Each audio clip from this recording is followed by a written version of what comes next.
Hello. Today I will discuss the morality of using images generated by artificial intelligence in vaccine campaigns. One of the most popular ways AI is used is through image generators. The AI generator is trained on millions of images and their associated captions to connect text prompts to images. Midjourney, DALL-E, and Adobe Firefly are a few examples of these generators. These images could be realistic looking photos, infographics, or images in a particular style. So, should public health communicators use images generated by artificial intelligence in vaccination campaigns? This ethical dilemma arose while designing images for a client. The client wanted images with mass public health professionals in a community setting. The photo that we found fit the prompt, but the public health professionals were not wearing masks. The creative team considered if this would be a good time to use generative AI to add masks to public health professionals. The two theories I chose to examine for this dilemma are utilitarianism and relativism. Utilitarianism, explained by John Stuart Mill, states that the right action is one that produces the greatest good or happiness for the most amount of people. The theory believes that the morality of someone's actions should be judged by the action's consequences. In this context, happiness would align with increased vaccination rates. If the community receives the vaccine, the community will be healthier and therefore happier. Relativism, explained by Bradford Hall, said that morals are not absolute, but are relative to the norms and values of a particular culture. These values can only be judged and evaluated by someone who is part of the community. Extremists of relativism believe that there is no universal value, truth, or knowledge that can be used to evaluate each community. When public health communicators recognize the importance of the relativist ethical framework, they accept that a vaccine message must change depending on a community's values. They will believe that a generic message won't be effective in driving vaccine acceptance. So let's focus first on utilitarianism.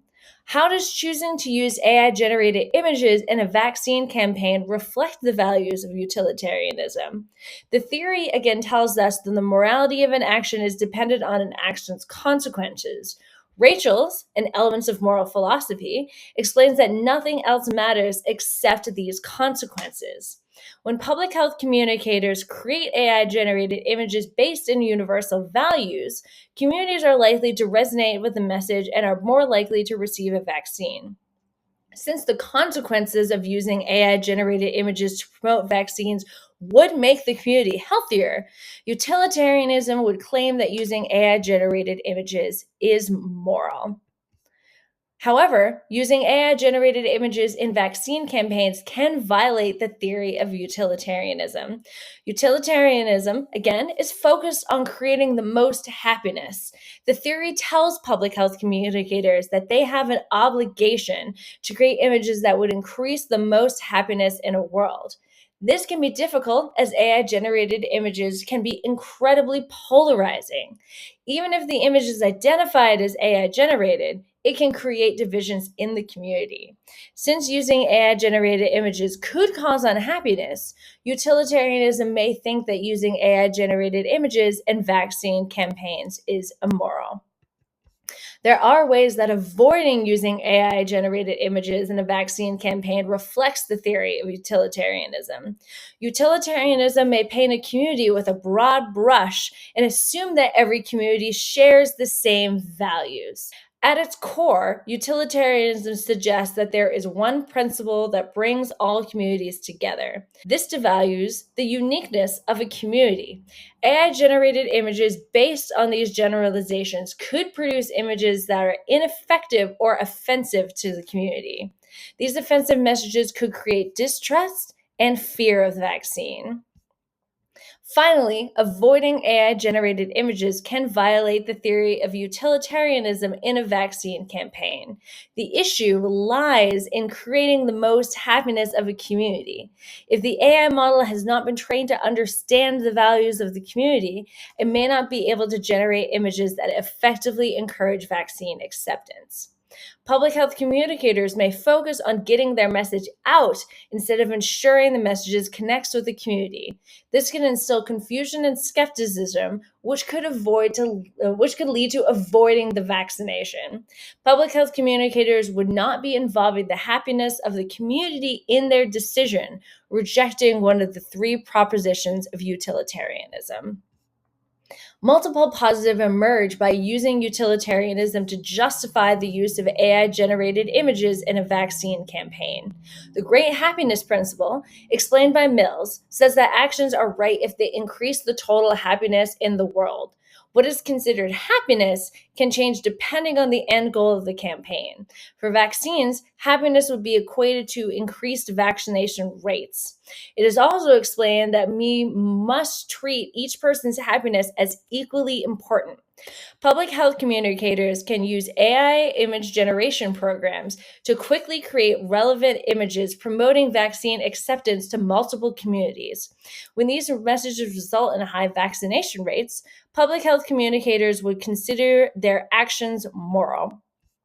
There are negative consequences of using utilitarianism to justify AI-generated images in vaccine campaigns. In Elements of Moral Philosophy, we explore the idea that a moral action could be considered moral if it produces a favorable balance of happiness over unhappiness. Happiness, in this scenario, would be vaccine acceptance and high vaccination rates. AI continues to be a polarizing topic, with some communities finding AI-generated images low quality, lazy, or theft. If public health communicators don't take the time to understand the community's views on AI-generated images, communities may feel fooled when they realize that the content is created by AI. The public may reject the idea that the vaccine is effective or safe. Vaccination rates can drop, and the disease could spread quickly and make many seriously sick. Let's focus on relativism, something that's used often in my line of work. This is especially true when writing content that is targeted towards marginalized communities. According to a National Institute of Health study, due to mistrust in the healthcare system, Black communities were hesitant about receiving COVID-19 vaccinations. It is the job of a public health communicator to learn why these communities are hesitant about vaccines and how to overcome these barriers. So, how does choosing to use AI-generated content in vaccine campaigns reflect the theory of relativism? First, it recognizes that each community has its own value system. Bradford Hall explained that these values can only be evaluated by someone who has lived these values. This can make it difficult for public health communicators who are not involved with the community to organically make effective vaccine messages. They may assume that a generic message may be effective. However, public health communicators shouldn't assume that there's only one way to respond.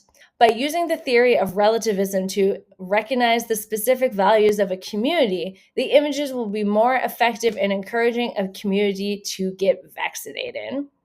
Much like utilitarianism, choosing to use AI-generated images in vaccine campaigns can violate the theory of relativism. First, the relativist outlook, explained in Ethics in Intercultural and International Communication, agrees that hateful or racist values are valid. AI and AI-generated images are susceptible to bias and generalizations. The AI could create an image that exploits emotional vulnerabilities and validates the fear of the vaccine. The AI could create offensive messages that insult the community, leading to damaged relationships between the public health authority and the community. This can make it difficult for future vaccine campaigns to be effective. So, how does avoiding AI-generated images in vaccine campaigns reflect the theory of relativism? First, avoiding AI opens opportunities for a more diverse workforce of public health communicators, something desperately needed to ensure every community has access to culturally appropriate healthcare. Richard L. Johannesson explains that behavior includes fundamental values and ethical standards. Bradford Hall explains that what a behavior means can't be understood or judged unless the public health communicator understands the community's values. Public health communicators with personal experience experiences, such as growing up in the targeted community, can quickly create relevant public health messages. This can lead to trust and long-term relationships between public health communicators and communities, making future vaccine campaigns more likely to be effective. For the final question, let's discuss how avoiding AI-generated images in vaccine campaigns violates the theory of relativism. First, there's always the issue of bias influence. The public health authority may not have an employee with the experience in that community. If the public health communicator is not familiar with the community's values, they may not be able to see past their own biases and recognize that their message is ineffective. D.W. Kale and E. Hatch explains that a relativist stance allows people to nurture their biases.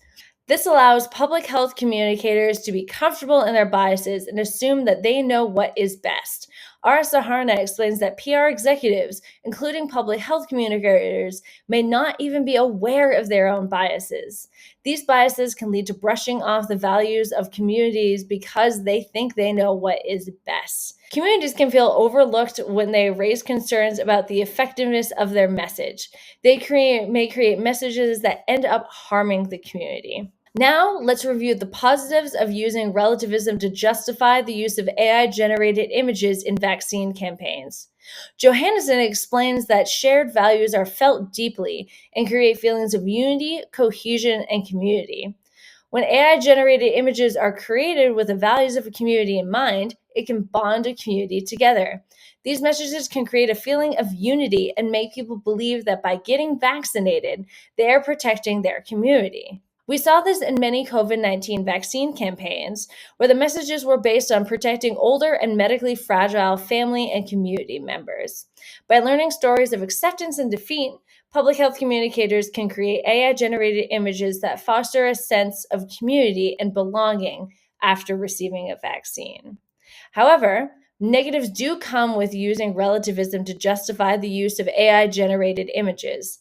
In ethics and human communication, we learn that the values of a culture are common sense when it comes to how things are and should be. They can influence how we approach new situations. Understanding these values and how they influence the behavior of a community can help foster vaccine acceptance.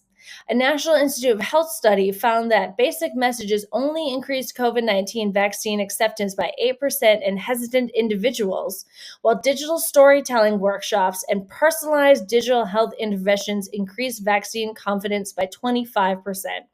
It isn't always possible to ensure that AI understands the nuances and importance of these values.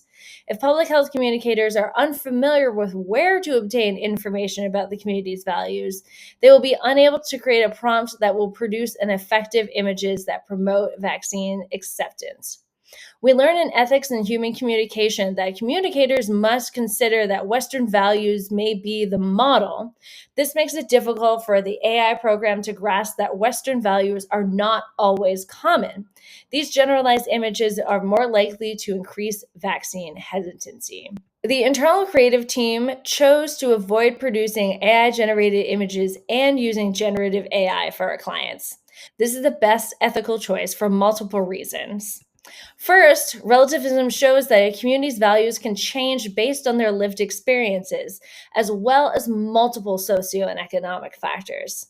Since AI algorithms are trained on generic data as opposed to specific data from communities, AI-generated images may show symptoms of moral exclusion. Images generated by AI could show the superiority of public health authorities by making unflattering comparisons or shaming someone about their vaccine decision. This could discourage them from getting vaccinated. If the public health communicator assumes they understand the community's values, they may produce images that are tone deaf or offensive. The public health communicator may not be taken seriously since AI art can be considered lazy or theft. Communities may not trust the public health communicators and could avoid getting a vaccine. This broken trust can last generations, putting the community at risk. Public health communicators must recognize the positives and downfalls of using AI generated images in vaccine campaigns. Even more important than understanding how AI can be implemented, public health communicators must understand the moral consequences of using AI generated images in vaccine campaigns. If the public health communicator chooses to use AI generated images in their vaccine campaign, they must be open and honest about their use of the technology. This leads me to my discussion questions. Are there certain situations where it may be overwhelmingly moral to use AI generated images in vaccine campaigns? What are other ethical approaches public health communicators must consider when weighing the advantages and disadvantages of using AI generated images in public health campaigns?